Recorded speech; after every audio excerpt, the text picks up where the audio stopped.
All right, so that's where this all came from. This tournament sort of ties it in that we got to Toledo Bend last year. It was mid-April. There was a huge spawn literally 3 weeks before. There's a tournament every week on Toledo Bend. How many guys have fished Toledo Bend? One of the truly impressive fisheries we have in the country. But man, there's 10 tournaments a weekend there on the big times a year. And they had a huge spawn come in. Guys that say, man, the backs of these coves, they were just giants. They're catching huge stringers off beds. When we got there, everyone said, well, the spawn was 2 weeks ago. You guys missed it. So immediately we'll go to thinking, okay, how do you catch post-spawn fish? That's what you immediately go to, right? You can keep going. So really what we dealt with that day and what that I learned that day was there was actually pre-spawn fish, spawn fish, and post-spawn fish, all of them going on in that same exact day. And that's something I don't think we were prepared for. At least I wasn't really prepared for, okay? I think that's one thing that I was sure there was going to be some spawn fish caught. I mean, I'd looked at some fish, and there were some 2-pounders on beds, some little guys. Didn't see any big females. But what we found is that there was actually pre-spawn fish that still hadn't even got there in April. They hadn't even come in yet. And these were the fish that were living out on the lake more. Okay, these were lake-dwelling fish. What Toledo Bend has is a lot of hydrilla, milfoil out in that 8 to 20 foot of water. And I think a lot of those fish are like those deep fish I talked about out west, that they never go to the banks. There's food down there.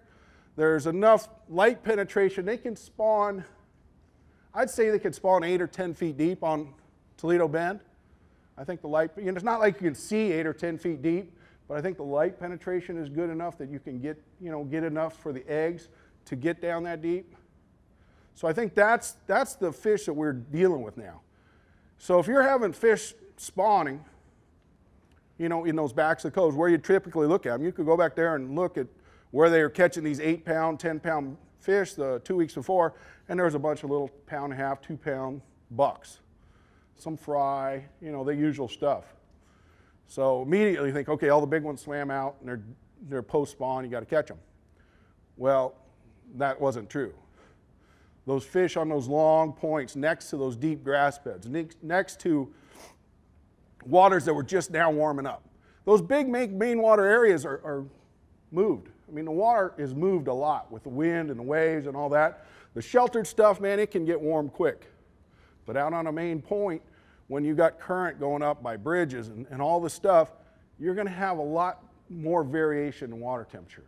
Okay, that day that we were out there, and you can catch all 3 types of phases of the spawn in that one day and using a little different approach. And that's the one thing that I don't know about y'all, but when I find bedfish, if I'm sight fishing, I just put trolling motor high and I just cover as much water as I can, find as many as I can, and hopefully I find some big ones. I mean, that's standard approach for most guys bed fishing. And for years, that was the thing. I'd go to a back cove, I'd see a couple, and I'm like, I just put the rods down. I might even put them just get them off the deck and start looking, covering water, find as many as you can, right? And for years, I'd get beat by guys. I remember one term, I got on a February bite at Lake Pleasant, and they're in the very backs of these coves. It was still cold the week before. It warmed up like 2 days before this tournament, and I found these giant fish coming into the backs of these coves, like 3 coves in the lake. And I'm going to win the tournament because no one's looking for them, right? So I'm covering all this water, sight fishing all these fish, marking these big fish. I'm going to win. And I got beat by a guy that was spooning in 45 feet of water. Same tournament. And I'm like, no, these fish are all supposed to swim in here, No, that's when that was a long time ago. Now I learned, doesn't all happen at the same time, okay? So that's the big thing that I want you to get out of this. Whenever you're going fishing in the spring, if you get that dreaded report, oh, the spawn's already happened, it's over, don't worry about it. It's just changed a little bit. It's just changed locations. And it's the same for smallmouth spotted bass. Smallmouth and spotted bass are different in that they normally spawn.